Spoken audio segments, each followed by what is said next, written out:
विद्यार्थी मित्रों, समाज विद्या में पाठ नंबर 18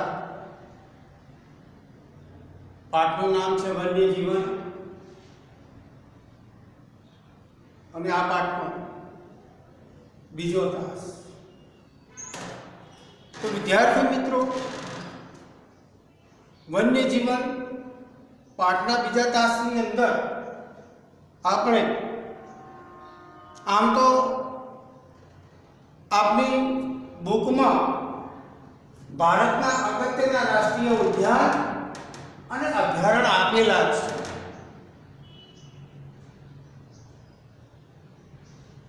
તો દરેક વિદ્યાર્થી મિત્રો પુસ્તક દ્વારા પણ પોતાને અહીંયાથી જ્ઞાન મેળવી શકશો, પણ સાથે સાથે આપણે થોડી ચર્ચા કરી લઈએ। પહેલા તો એ સમજી લઈએ કે ભાઈ રાષ્ટ્રીય ઉદ્યાન કોને કહેવાય।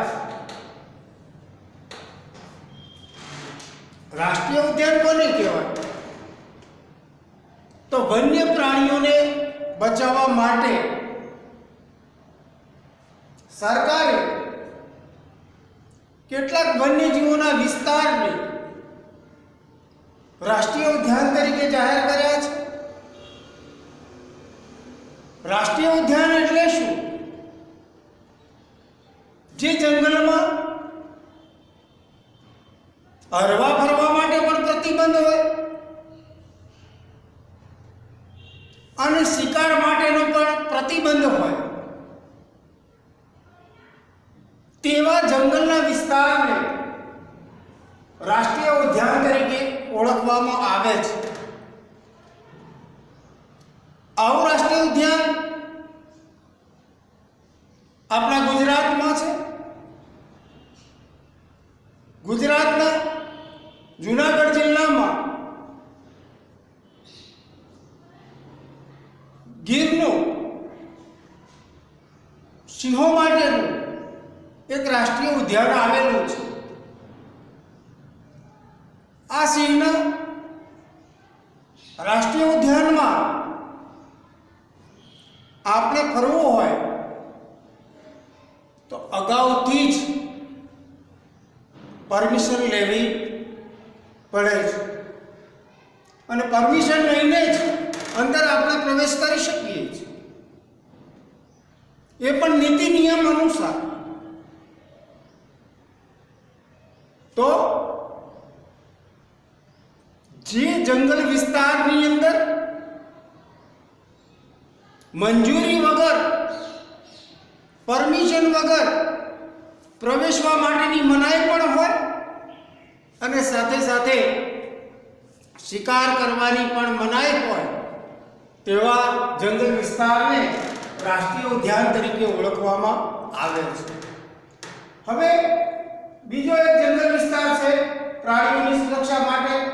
કેટલાક જંગલના વિસ્તારોને વન્યજીવોના રક્ષણ માટે સરકારે કેટલાક જંગલ વિસ્તારોને અભયારણ્ય તરીકે જાહેર કર્યા છે। તો અભયારણ્ય એટલે શું? તો જે જંગલ વિસ્તારની અંદર પ્રવેશવા માટેની મનાઈ ન હોય, પ્રવેશવા માટે મંજૂરીની જરૂર ન હોય, પણ શિકાર કરવા માટેની મનાઈ હોય, તેવા જંગલ વિસ્તારને અભયારણ્ય તરીકે ઓળખવામાં આવે છે। દાખલા તરીકે જેસોરનો અભયારણ્ય, અંબાજી અભયારણ્ય, તો આ જંગલ વિસ્તારની અંદર પ્રવેશવા માટેની કોઈ મનાઈ નથી, પ્રવેશવા માટે કોઈ મંજૂરીની જરૂર નથી, મંજૂરી વગર પ્રવેશી શકાય, પણ શિકાર કરવા માટેની મનાઈ હોય છે। તો આવા જંગલ વિસ્તારને અભયારણ્ય તરીકે ઓળખવામાં આવે છે। અને જે જંગલ વિસ્તારમાં આપણે પ્રવેશવા માટેની પણ મનાઈ હોય, પ્રવેશવું હોય તો રજા લેવી પડે, પ્લસ શિકાર કરવાની પણ મનાઈ હોય, તેવા જંગલ વિસ્તારને રાષ્ટ્રીય ઉદ્યાન તરીકે ઓળખવામાં આવે છે। હવે આ તાસની અંદર આપણે ભારતમાં આવેલા અગત્યના રાષ્ટ્રીય ઉદ્યાન અને અભયારણ્યો વિશે આપણે જોઈશું. વિદ્યાર્થી મિત્રો, સૌપ્રથમ આપણે કાજીરંગા, તો આ કાજીરંગા નામનું જંગલ આસામમાં આવેલું. તો વિદ્યાર્થી મિત્રો, એટલીસ્ટ આપણી પાસે એટલો તો ખ્યાલ હોવો જોઈએ કે પરીક્ષાની અંદર કાજીરંગા નામનું રાષ્ટ્રીય ઉદ્યાન બતાવવાનું થાય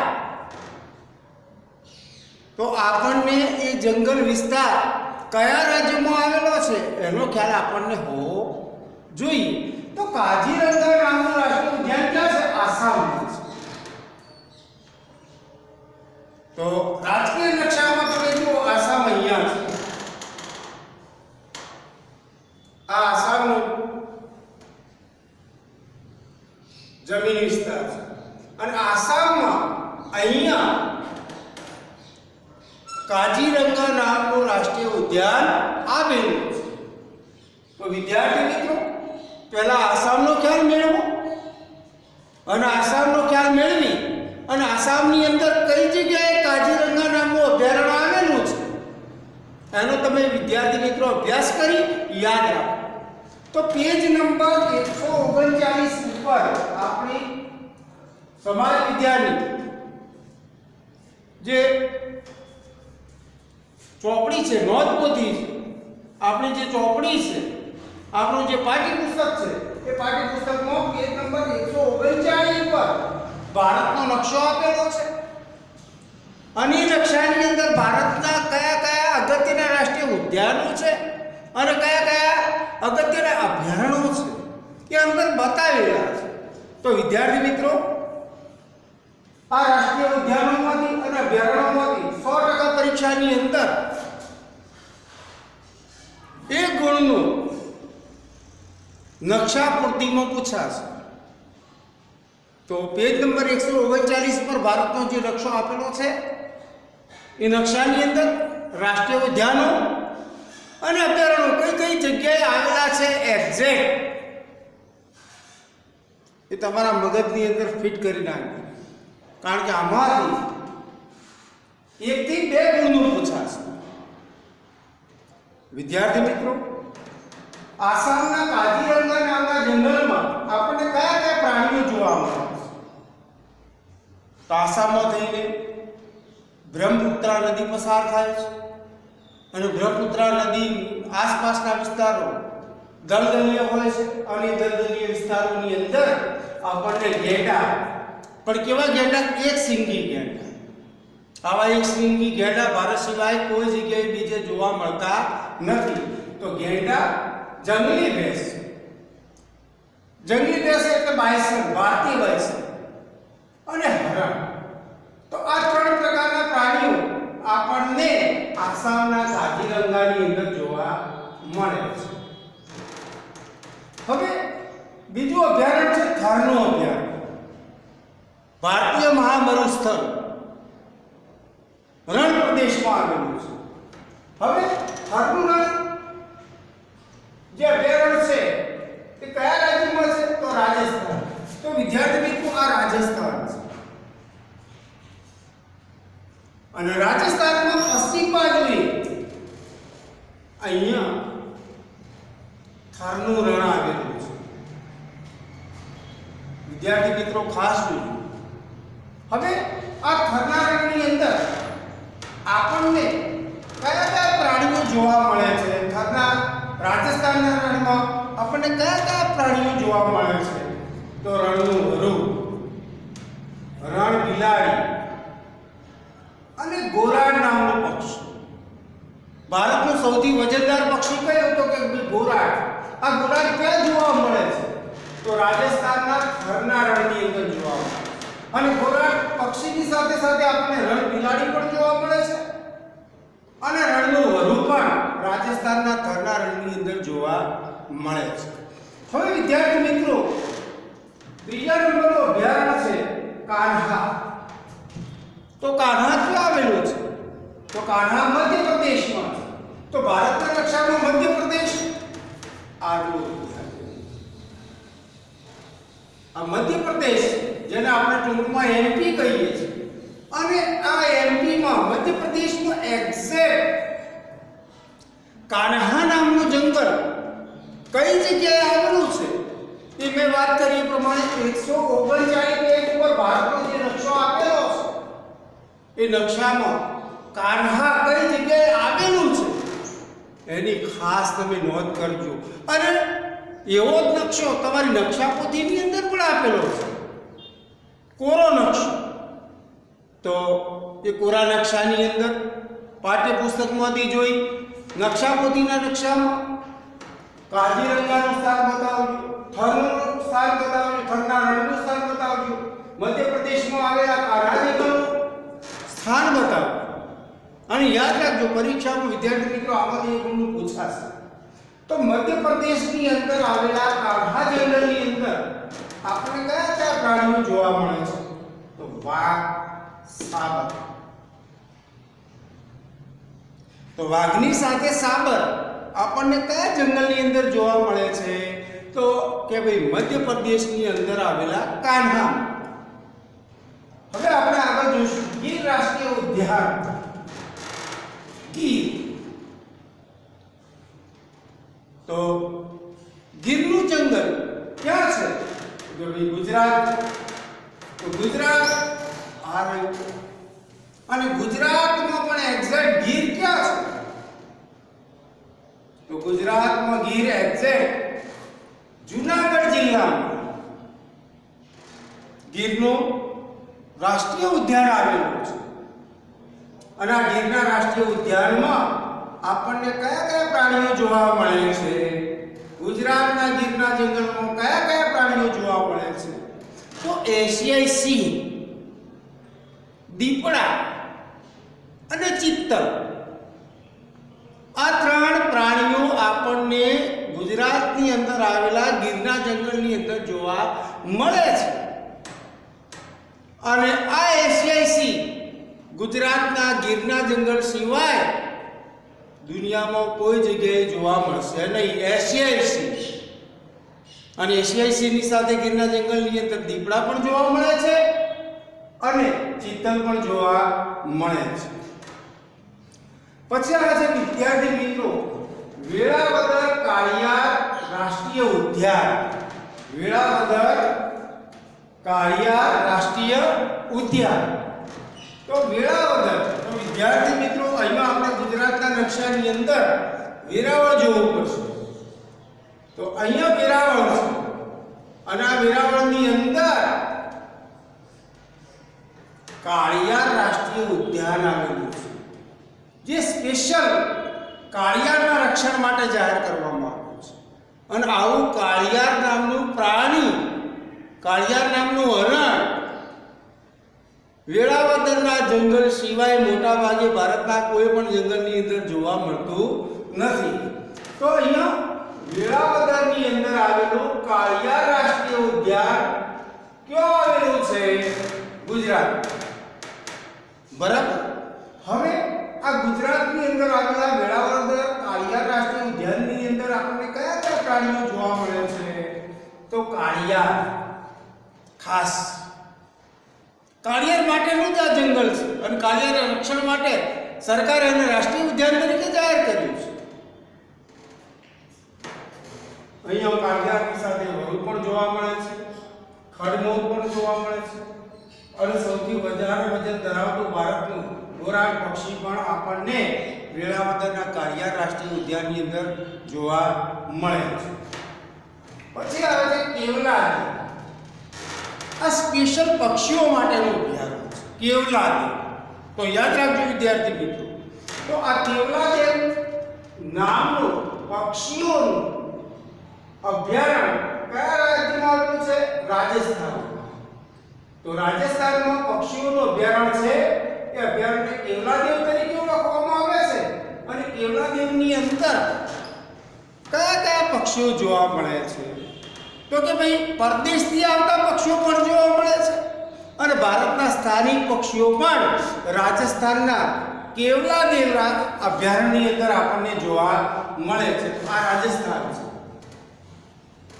અને રાજસ્થાનની અંદર અહીંયા કેવલાદેવ નામનું ભરતપુર જિલ્લાની અંદર, કયા જિલ્લાની અંદર?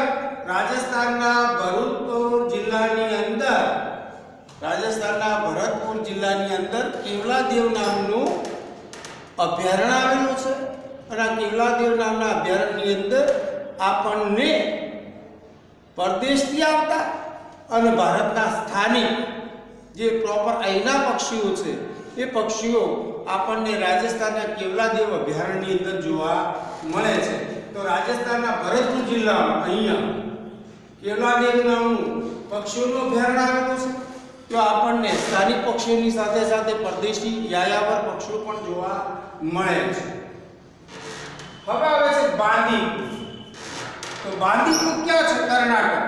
તો આ પીળા રંગનું જે રાજ્ય છે એ કર્ણાટક છે અને કર્ણાટકમાં અહીંયા બાંદીપુર નામનું જંગલ આવેલું છે અને આ બાંદીપુરની અંદર આપણને કયા કયા પ્રાણી જોવા મળે છે? તો કે ભાઈ હાથી, રીંછ, જંગલી સુવર, સુવર એટલે બૂંદ, પીગ.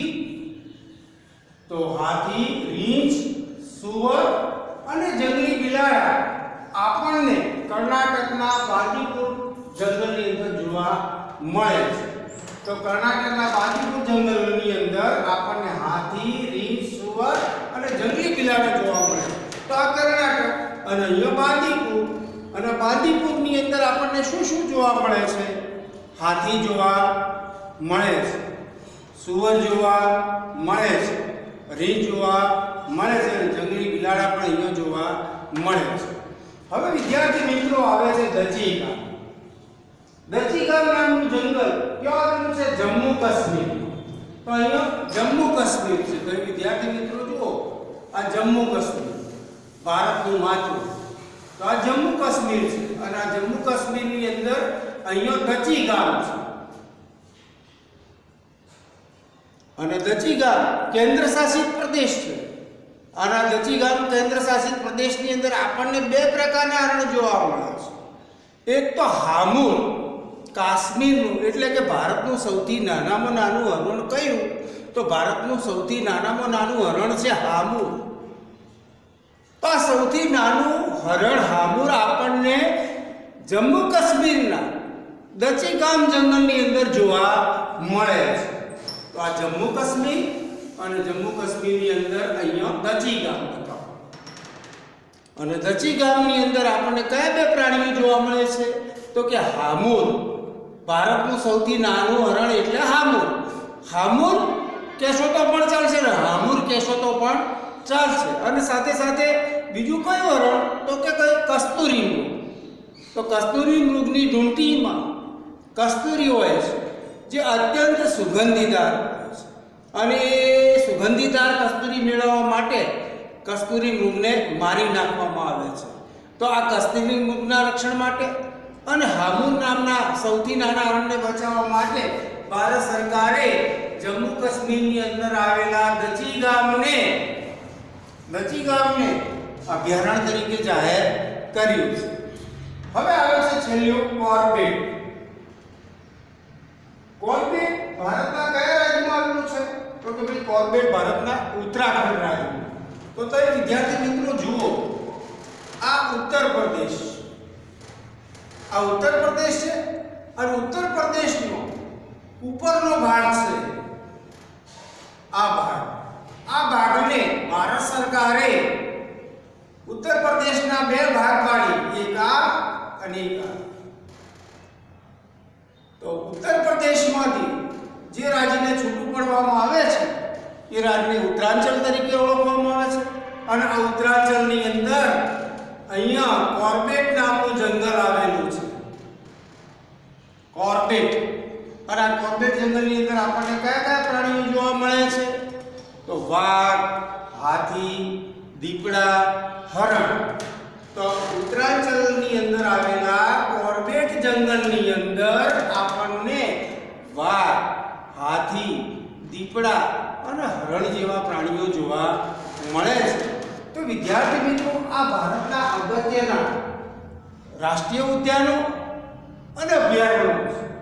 હવે આ ભારતના અગત્યના રાષ્ટ્રીય ઉદ્યાન અને અભયારણ્યમાં કયા કયા પ્રાણીઓ છે એ પણ યાદ રાખવાના છે વિદ્યાર્થી મિત્રો. હવે આ ગાંધીનગર તો તે કયા રાજ્યમાં? આસામ. થરનું રણ કયો? તો રાજસ્થાન. કાન્હા કયો? તો મધ્યપ્રદેશ. ગીર કયો? તો ગુજરાતનું. વેળાવદર કયો? તો ગુજરાતનું. કેવલાદેવ કયો? તો રાજસ્થાન. માંદીપુર કયો? તો કર્ણાટક. દચીગામ કયો? જમ્મુ કાશ્મીરમાં. કોર્બેટ કયો? ઉત્તરાખંડ. તો વિદ્યાર્થી મિત્રો, કયું જંગલ કયા રાજ્યમાં આવેલું છે અને કયા રાજ્યમાં કઈ ચોક્કસ જગ્યાએ આવેલું છે એને તપાસવા માટે વિદ્યાર્થી મિત્રો પાઠ્યપુસ્તકમાં 139મી પેજ ઉપર ભારતનો નકશો આપેલો છે અને નકશાની અંદર કયા રાજ્યમાં કયું જંગલ આવેલું છે એ ચોક્કસ સ્થાને બતાવેલું છે. એને જોઈ અને તમે નકશા પોથીનો નકશો પૂરો કરજો. હવે વિદ્યાર્થી મિત્રો, આપણે આગળ જોઈશું કે ભાઈ દિન પ્રતિદિન આધુનિક સુવિધાઓના કારણે ઘણા પ્રાણીઓ ડિસ્ટર્બ થયા છે અને ભયંકર માત્રામાં એમની સંખ્યામાં ઘટાડો થયો છે. દાખલા તરીકે આપણે જોઈએ ચકલી. તો પહેલાના સમયમાં ભારતનું કોઈ એવું ઘર ખાલી ન હોય કે ચકલી ન જોવા. દરેક ઘરની અંદર ચકલીના માળા જોવા મળે અને ચકલીઓ જોવા મળે. પણ વર્તમાન સમયની અંદર ચકલીઓની સંખ્યા એટલી હદે ઘટી ગઈ છે કે ભારતના અત્યારે પ્રત્યેક ઘરની અંદર આપણને ચકલીઓના માળા અને ચકલી જોવા મળતી નથી. તો એનું પાછળ કયું કારણ જવાબદાર છે? ટાવર. તો ટાવરમાંથી જે મોજા નીકળે છે એ મોજા ચકલીઓના સ્વાસ્થ્યને નુકસાન પહોંચાડે છે. પરિણામે ચકલીઓનું સ્વાસ્થ્ય બગડવાના કારણે ચકલીઓની સંખ્યામાં ભયંકર ઘટાડો થયો છે. હવે આગળ જોઈશું. ગુજરાતની અંદર ઘણા બધા પ્રાણીઓ જોવા મળે છે, પણ આ બધા પ્રાણીઓમાં કયા પ્રાણીને ગુજરાતની અંદર રાજ્ય પ્રાણી તરીકે ઓળખવામાં આવે છે? તો ગુજરાતની અંદર રાજ્ય પ્રાણી તરીકે સિંહને સ્વીકારવામાં આવે છે. તો એ સિંહ ગુજરાતનું રાજ્ય પ્રાણી છે. તો એ જ રીતે ગુજરાતનું રાજ્ય પક્ષી કયું? તો પરીક્ષામાં પ્રશ્ન પૂછાશે. તો ગુજરાતનું રાજ્ય પક્ષી છે સુરખા. તો આ બેમાંથી એક પ્રશ્ન પૂછાય એવો છે. ગુજરાતનું રાજ્ય પ્રાણી કયું? તો સિંહ. ગુજરાતનું રાજ્ય પક્ષી કયું? તો સુરખા.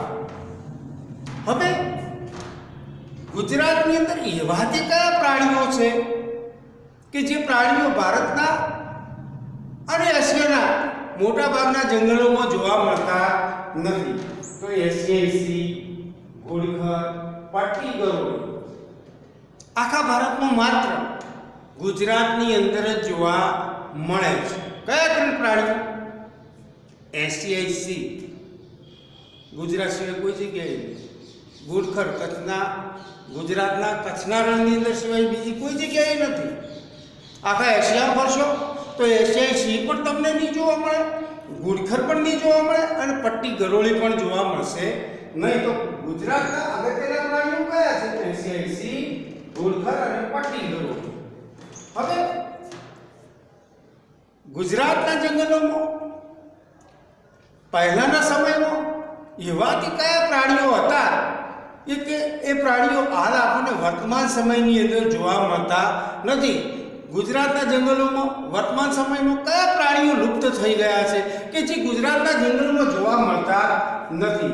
તો જંગલી ભેંસ, બાયસન. પહેલા બાયસન ફરતું ગુજરાતના જંગલોમાં, અત્યારે જોવા મળતું નથી કારણ કે લોકો એનો શિકાર કરી નાખે. પરિણામે જંગલી ભેંસ, પહેલા હાથી ગુજરાતના જંગલોમાં જોવા મળતા, ચિત્તા જોવા મળતા, વાઘ જોવા મળતા, મોટી ભારતીય ખિસકોલી જોવા મળતી.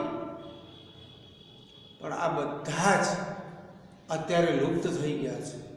આપણને ગુજરાતના જંગલની અંદર જંગલી ભેંસ એટલે કે બાયસન જોવા નથી મળતું. હાથી, ચિત્તો, વાઘ, મોટી ભારતીય ખિસકોલી લુપ્ત થઈ ગયા છે, એક પણ બચ્યું નથી. પરિણામે આપણને જંગલી ભેંસ એટલે કે બાયસન, હાથી, વાઘ, ભારતની મોટી ખિસકોલી અને ચિત્તો ભારતમાં ગુજરાતના જંગલમાં જોવા મળતા નથી.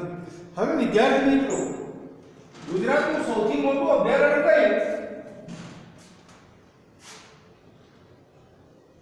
ભારતનું સૌથી મોટું અભયારણ્ય કયું ગુજરાતમાં? તો સૌથી મોટું અભયારણ્ય છે કચ્છ. સોરી, ગુજરાત. તો ગુજરાતમાં કેટલા અભયારણ્ય છે? પણ આ બધા અભયારણ્યોમાં સૌથી મોટું અભયારણ્ય કયું? તો કે ભાઈ કચ્છનું. કચ્છનું અભયારણ્ય એ ગુજરાતનું સૌથી મોટું અભયારણ્ય છે. સુરખા પક્ષીઓ માટે જાણીતું છે, યાયાવર પક્ષીઓ માટે જાણીતું છે. તો ગુજરાતનું સૌથી નાનું અભયારણ્ય કયું? તો કે ભાઈ પોરબંદરમાં આવેલું પક્ષીઓનું અભયારણ્ય. તો કચ્છનું અભયારણ્ય એ ગુજરાતનું સૌથી મોટું અભયારણ્ય અને પોરબંદરનું પક્ષી અભયારણ્ય ગુજરાતનું સૌથી નાનું અભયારણ્ય. તો આ બે પ્રશ્નોમાંથી પણ એક પ્રશ્ન પૂછાય એવો છે. હવે વિદ્યાર્થી મિત્રો, અગાઉ આપણે જોઈશું વન્યજીવ પરના જોખમ. ગુજરાત હોય કે ભારત હોય, ગુજરાત અને ભારતના જંગલો દિન પ્રતિદિન વન્ય પ્રાણીઓ પર એવા તે કયા જોખમો ઊભા થયા છે કે જંગલોની અંદર દિન પ્રતિદિન જંગલી પ્રાણીઓની સંખ્યા ઘટતી જાય છે. તો જંગલી પ્રાણીઓની સંખ્યા ઘટવા પાછળ કયા કયા પરિબળો જવાબદાર છે, કયા કયા જોખમો જવાબદાર છે? તો નંબર 1, જંગલ વિસ્તારની અંદર, જંગલ વિસ્તારની આસપાસ કેટલાક પશુપાલકો વસવાટ કરે છે. આ પશુપાલકો પોતાના પાલતુ પશુઓને ચરાવવા માટે જંગલમાં લઈ જાય છે અને પાલતુ પશુઓને ચરાવવા માટે જંગલમાં લઈ જાય છે. તો જંગલમાં રહેલો જે ઘાસચારો છે એ ઘાસચારો પાલતુ પશુઓ ખાઈ જાય છે. પરિણામે જંગલમાં વસવાટ કરનારા, ઘાસ પર નમનારા પ્રાણીઓને પૂરતો ખોરાક મળતો નથી. ઘાસ પર નમનારા પ્રાણીઓ પૂરતો ઘાસચારો ન મળતો હોવાના કારણે, ઘાસચારાની અછત ઊભી થવાના કારણે ઘણા પ્રાણીઓ ખોરાક વિના મરી ગયા છે. બીજા નંબરમાં, જંગલ વિસ્તારની આસપાસ રહેનારા લોકો બળતણ માટેનું લાકડું મેળવવા માટે જંગલમાં જાય છે અને જંગલની અંદર બળતણ મેળવવા માટે આડેધડ વૃક્ષોને કાપે છે. પરિણામે વૃક્ષોએ વન્ય પ્રાણીઓ માટેનો આશરો છે. બળતણ માટે લાકડું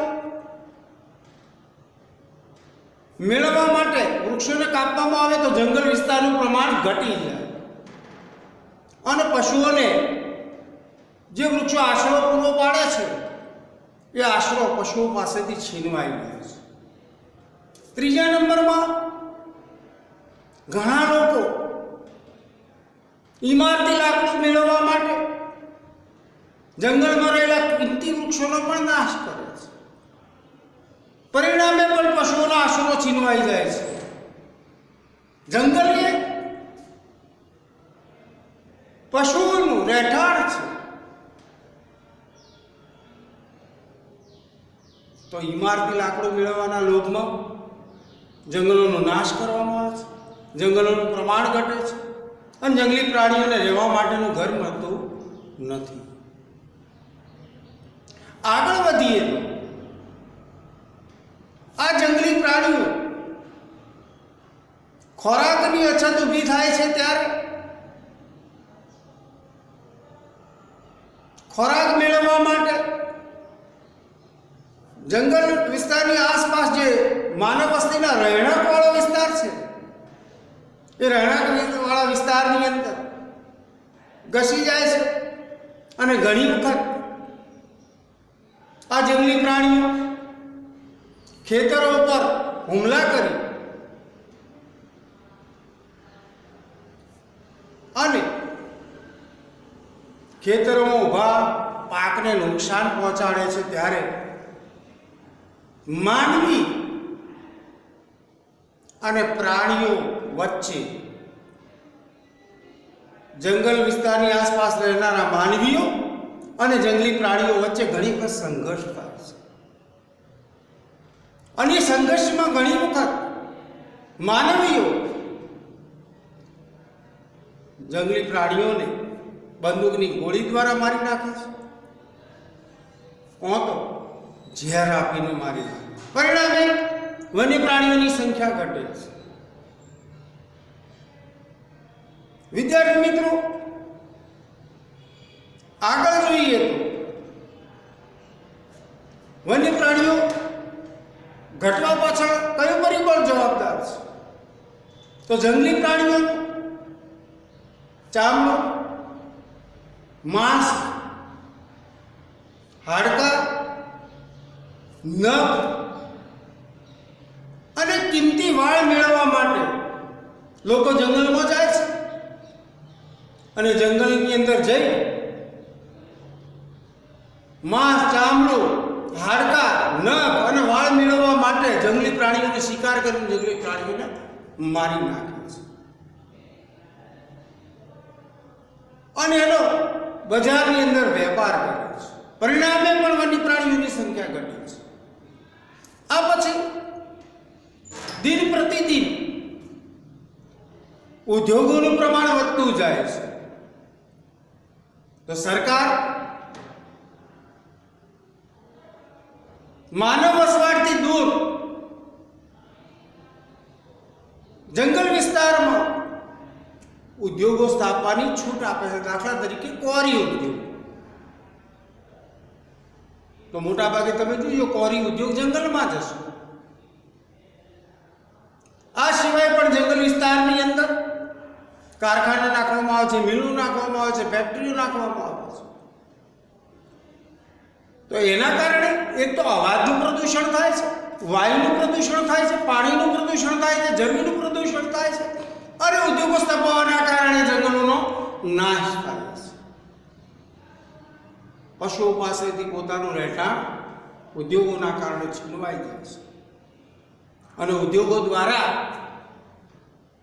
હવા, વાયુ, જમીન,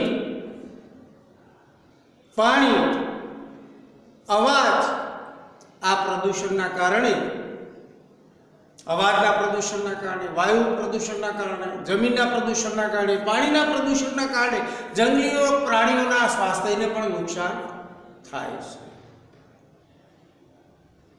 સરકાર સિંચાઈની સગવડ પૂરી પાડવા માટે તમે જોજો મોટા ભાગના જે ડેમ વધ્યા છે પરિયોજના એ જંગલ વિસ્તારની અંદર જ નાખી છે. કારણ કે જંગલોમાંથી જ નદીઓની શરૂઆત થતી હોય છે, જંગલોમાંથી જ નદીઓ પસાર થતી હોય છે અને એ નદીઓ પર ડેમ બાંધવામાં આવે છે. એટલે જંગલની મોટા ભાગની જમીન ડેમના પાણીમાં ડૂબમાં આવી જાય. પરિણામે જંગલી પ્રાણીઓને પૂરતા પ્રમાણમાં રહેવા માટેનું ઘર મળતું નથી. આ સિવાય તમે જુઓ, એક રાજ્યને બીજા રાજ્ય સાથે જોડવા માટે જે સડકો નાખવામાં આવે છે, રેલ માર્ગ નાખવામાં આવે છે, મોટા ભાગે જંગલમાંથી પસાર થાય છે. અને જંગલમાંથી પસાર થતા રેલ માર્ગના કારણે તમે જોજો અવારનવાર વર્તમાનપત્રોની અંદર કેટલાય સમાચાર તમને સાંભળવા મળશે. હાથી કપાઈ ગયા, વાઘ કપાઈ ગયા, સિંહ કપાઈ ગયા રેલવેના. બીજા નંબરમાં રેલવે પસાર થાય છે ત્યારે ઘોંઘાટ કરે છે, અવાજનું પ્રદૂષણ કરે છે, અને અવાજના પ્રદૂષણથી જંગલી પ્રાણીઓ ડિસ્ટર્બ થાય છે. એક રાજ્યને બીજા રાજ્ય સાથે જોડવા માટે જંગલોની વચ્ચેથી સડક માર્ગ નાખવામાં આવે છે, અને સડક માર્ગ ઉપર પસાર થતા વાહનોના કારણે પણ સડક માર્ગ પર પસાર થતા વાહનો સાથે ઘણી વખત જંગલી પ્રાણીઓના અકસ્માત થાય છે, અને અકસ્માતમાં જંગલી પ્રાણીઓ મોતના મુખમાં ધકેલાઈ જાય છે. તો આ બધા જ પરિબળો જંગલી પ્રાણીઓ ઘટવા પાછળ જવાબદાર છે. દિન પ્રતિદિન જંગલી પ્રાણીઓની સંખ્યા ઘટતી જાય છે. સરકારે જંગલી પ્રાણીઓને બચાવવા માટે જંગલ વિસ્તારોને અભયારણ્ય તરીકે જાહેર કર્યા, એક બાજુ રાષ્ટ્રીય ઉદ્યાન તરીકે જાહેર કર્યા. પરિણામે એમની સંખ્યામાં વધારો થયો છે, કારણ કે અભયારણ્ય અને રાષ્ટ્રીય ઉદ્યાન જાહેર કરવાથી તો લોકો મન ફાવે એમ જઈ શકતા નથી, અને મન ફાવે એમ પ્રાણીઓનો શિકાર કરી શકતા નથી. પરિણામે એમની સંખ્યા વધી છે, પણ પ્રદૂષણના કારણે, શિકારના કારણે, જંગલી પ્રાણીઓના માનવી સાથેના સંઘર્ષના કારણે, ઔદ્યોગિકરણના કારણે, સડક માર્ગોના કારણે, રેલ માર્ગોના કારણે અને પરિયોજનાના કારણે જંગલી પ્રાણીઓની સંખ્યામાં દિન પ્રતિદિન ઘટાડો થાય છે. દુનિયામાં 33% જમીન વિસ્તારની અંદર જંગલો આવેલા છે. એના પ્રમાણમાં જોવા જઈએ તો ભારતમાં માત્ર 23% જમીન વિસ્તારની અંદર જ જંગલો આવેલા છે. કે દુનિયાના સાપેક્ષમાં જોવા જઈએ તો આખા ભારતમાં 10% જમીન વિસ્તારમાં જંગલોનું પ્રમાણ ઓછું છે.